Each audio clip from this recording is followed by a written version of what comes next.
नमस्कार साथी, अभी हम वार्ड संख्या 10 में हैं और चिगरी सिमराहा पंचायत अंतर्गत वार्ड संख्या 10 आंगनबाड़ी केंद्र, जो यह केंद्र विगत 11 साल से बना हुआ भवन था, लेकिन जो भी कारण रहा हो आंगनबाड़ी सेविका इस केंद्र पर नहीं चलाती थी।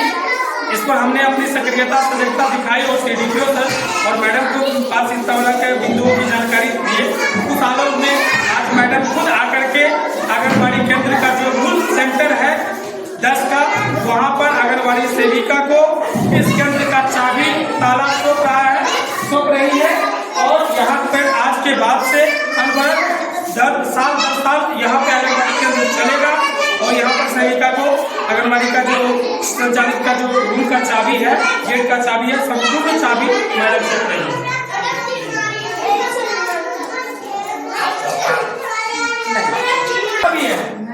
रिकॉर्ड में बोल रहे हैं, ये रिकॉर्ड अधिकारी के पास जाएगा, इसीलिए कि छोटा कुशेश्वर स्थान चिंगड़ी सिमराहा पंचायत के वार्ड संख्या 10 में स्थित आंगनबाड़ी केंद्र संख्या 111 अब आखिरकार अपने सरकारी भवन में संचालित होने लगा है। आंगनबाड़ी को मिल करा रहा है भवन, वही ना लोग डेली का डेली आवेदन जाता है कि हमारा यहाँ भवन नहीं आंगनबाड़ी का। अरे मैडम जांच करेगी, आप समझ क्यों नहीं रहे हैं? आपको पता होना चाहिए मैडम के निगरानी में। कुशेश्वर स्थान चिंगड़ी सिमराहा पंचायत के वार्ड संख्या 10 में स्थित आंगनबाड़ी केंद्र संख्या 111 अब आखिरकार अपने सरकारी भवन में संचालित होने लगा है। बीते 11 रही थीं और सरकार से किराए के रूप में अवैध वसूली कर रही थीं। इस घोटाले का खुलासा होते ही समाज सेवी त्रिभुवन कुमार ने संबंधित सीडीपीओ से शिकायत दर्ज करवाई। इसके बाद विभागीय स्तर पर कार्रवाई शुरू हुई, लेकिन उमा देवी की मनमानी जारी रही। मामले की गंभीरता को देखते हुए जब वरीय अधिकारियों का हस्तक्षेप हुआ तो आईसीडीएस कुशेश्वर स्थान एक्शन मोड में आया। समाज सेवी त्रिभुवन कुमार और चिंगड़ी सिमराहा पंचायत की सुपरवाइजर रिंकू देवी की निगरानी में 11 साल बाद केंद्र को उसके सरकारी भवन में स्थानांतरित किया गया। रिंकू देवी ने कहा कि त्रिभुवन कुमार की सक्रियता, सजगता और त्वरित हस्तक्षेप के कारण यह संभव हुआ। हालांकि सेविका उमा देवी लगातार बहानेबाजी और नौटंकी करती रहीं, लेकिन अधिकारियों ने साफ कर दिया कि यदि केंद्र सरकारी भवन में संचालित नहीं हुआ तो प्रशासनिक कार्रवाई और वेतन पर रोक लगाई जाएगी। आरटीआई कार्यकर्ता विनोद कुमार ने बताया कि क्षेत्र के कई आंगनबाड़ी केंद्रों में अनियमितता की शिकायतें मिल रही हैं। उन्होंने कहा, मेरे द्वारा कई आरटीआई दायर की गई हैं, जिनका खुलासा जल्द किया जाएगा। समाज सेवी दिलखुश कुमार ने सीडीपीओ से मांग की है कि उमा देवी द्वारा 11 साल तक अवैध रूप से वसूले गए किराए की रिकवरी कराई जाए। यदि इस पर उचित कार्रवाई नहीं हुई तो वरिष्ठ अधिकारियों तक अपील की जाएगी। यह कार्रवाई कुशेश्वर स्थान क्षेत्र में भ्रष्टाचार और घूसखोरी के खिलाफ एक महत्वपूर्ण कदम माना जा रहा है। स्थानीय लोगों को उम्मीद है कि अन्य आंगनबाड़ी केंद्रों में भी ऐसी अनियमितताओं पर अंकुश लगाया जाएगा। उसके अलावा हर हफ्ते 2 दिन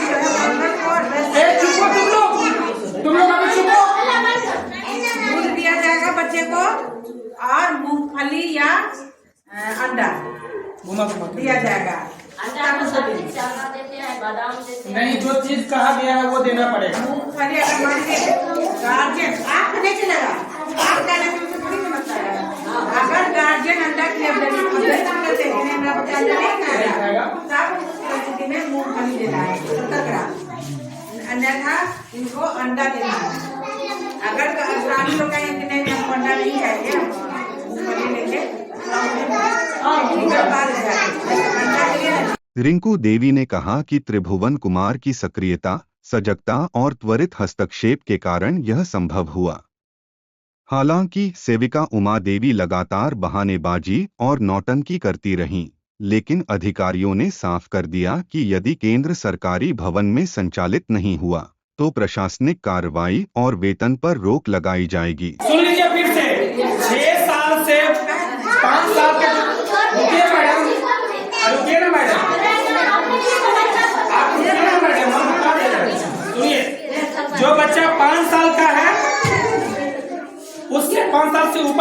बच्चा है वो सरकारी स्कूल में जाएगा, 5 साल से छोटा जो बच्चा है वो बच्चा का यहाँ होगा। लेकिन इनका कहना ये है कि अभी हमने 35 बच्चा का पहले से नामांकन करवा चुके हैं, ठीक है, 35 बच्चा का नामांकन करवा चुके हैं और इस मोहल्ला के अगर 5 को 10 को आ जाता है,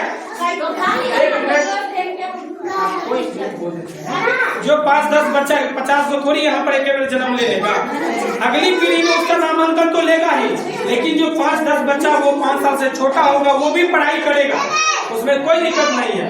रही बात इनका जो संवैधानिक तौर पर इनको जो दिया जाता है सामग्री देने का, भोजन की जहाँ तक बात आता है 5 बच्चा 7 बच्चा कोई बहुत बड़ा चीज नहीं है, उतना खिला नहीं सकते हैं। लेकिन आप लोग जिसका बच्चा का नामांकन नहीं होगा उसके लिए जबरदस्ती आप इनके साथ नहीं कर सकते। आरटीआई कार्यकर्ता विनोद कुमार ने बताया कि क्षेत्र के कई आंगनबाड़ी केंद्रों में अनियमितता की शिकायतें मिल रही हैं। उन्होंने कहा, मेरे द्वारा कई आरटीआई दायर की गई हैं, जिनका खुलासा जल्द किया जाएगा। आपको यहाँ से करना है, जैसे हम बता रहे हैं, आप लोगों ने बता रहे हैं। बच्चा चुप, एक शब्द नहीं बोलना है। आप लोग सुन लीजिए कि आंगनबाड़ी को इनको क्या क्या देना है। छोटा ये बच्चा जो है साप्ताहिक मेन्यू के अनुसार आप बच्चे को भोजन बनाएंगी और वितरण करेंगी प्रत्येक रोज, हाँ प्रतिदिन। और 15 दिन पर जो है जब हम लोग डिपार्टमेंट से उस आहार का पैसा मिलेंगे तब THR वितरण किया जाएगा। सूखा राशन वो भी 3 वर्ष से कम उम्र के बच्चे का, 6 माह से 3 वर्ष में आप लोग हल्ला नहीं कीजिएगा, वो इनका अधिकार है। एक ऐसी डिपार्टमेंट का दिशा निर्देश तो ये समझती है ना, 40 बच्चे को 8 गर्भवती और 8 घातक। समाज सेवी दिलखुश कुमार ने CDPO से मांग की है कि उमा देवी द्वारा 11 साल तक अवैध रूप से वसूले गए किराए की रिकवरी कराई जाए। यदि इस पर उचित कार्रवाई नहीं हुई तो वरिष्ठ अधिकारियों तक अपील की जाएगी। यह कार्रवाई कुशेश्वर स्थान क्षेत्र में भ्रष्टाचार और घूसखोरी के खिलाफ एक महत्वपूर्ण कदम माना जा रहा है। स्थानीय लोगों को उम्मीद है कि अन्य आंगनबाड़ी केंद्रों में भी ऐसी अनियमितताओं पर अंकुश लगाया जाएगा। आपका बॉडीगार्ड तो है नहीं, उसका काम है बच्चा की निगरानी रखना। जब आप पढ़ाते रहेंगे, लेटरिन रूम आपके अंदर में है, बाथरूम सब कुछ अंदर में है, पढ़ाना आपका टाइम जब चालू होगा, बच्चा के एंट्री का टाइम चालू होगा, बात बंद कर देंगे, बंद कर देंगे आप एकदम इधर से, बच्चा आपके कैंपस में होगा। लेकिन बाथरूम के लिए जो है पानी के लिए जब सकता पड़ेगा, पानी कैंप यहाँ पर लगवा लीजिए। पानी नहीं होगा तो हम आपको डिब्बा उपलब्ध करवा देंगे, पैसा देंगे। क्या मैडम, इससे ज्यादा हम क्या कर सकते हैं? हम क्या रहे हैं कि हम उपलब्ध करवा देंगे। पानी करना होगा ना, बच्चा आपके पढ़ाई के दरमियान बाहर नहीं जाना चाहिए। आपके गेट लगा हुआ खुला तो है नहीं, गेट से बाहर नहीं जाएगा, इधर लेटरिन बाथरूम जाएगा, पानी की जरूरत पड़ेगा, यहाँ पे पानी है, सब समझ गए। इसीलिए ये सब रीजन बनाइए, नौकरी करने वाले को कारण ये बताता कि यहाँ पर। नमस्कार साथी, अभी हम वार्ड संख्या 10 में हैं और चिगरी सिमराहा पंचायत अंतर्गत वार्ड संख्या 10 आंगनबाड़ी केंद्र, जो यह केंद्र विगत 11 साल से बना हुआ भवन था, लेकिन जो भी कारण रहा हो आंगनबाड़ी सेविका इस केंद्र पर नहीं चलाती थी। इस पर हमने अपनी सक्रियता सजगता दिखाई और CDPO सर और मैडम को पास इस तरह के बिंदुओं की जानकारी दी। उस आलोक में आज मैडम खुद आकर के आंगनबाड़ी केंद्र का जो मूल सेंटर है 10 का, वहाँ पर आंगनबाड़ी सेविका को इस केंद्र का चाबी ताला सौंप रही है और यहाँ पर आज के बाद से अनवरत 10 साल यहाँ पे आंगनबाड़ी केंद्र चलेगा और यहाँ पर सेविका को आंगनबाड़ी का जो संचालित का जो रूम का चाबी है, गेट का चाबी है, संपूर्ण चाबी मैडम सौंप रही है।